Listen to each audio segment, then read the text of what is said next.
Today's true story from the Bible comes from the book of John, chapter 13. Jesus and the disciples gathered to eat the Passover meal together. Jesus knew that the time was coming for him to die for the sins of the world.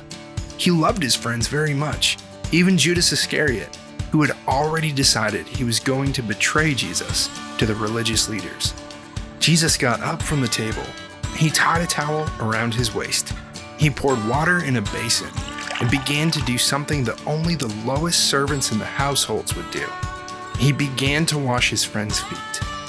In those days, guests' feet were washed as they entered a home. The servant would wash the dirt and grime that came from walking around wherever they traveled. Jesus washed each disciple's feet and dried them with his towel. When he came to Simon Peter, Peter protested, "Lord, you can't wash my feet."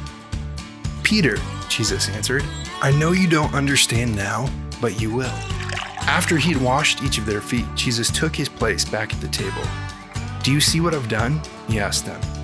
"You call me teacher and Lord, and you are right. That is who I am, and I washed your feet. You should also be willing to wash each other's feet. Be willing to serve each other. I have given you an example, and you should do exactly what I've done for you."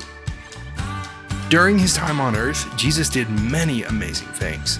Even still, he chose to humble himself and wash the feet of his friends.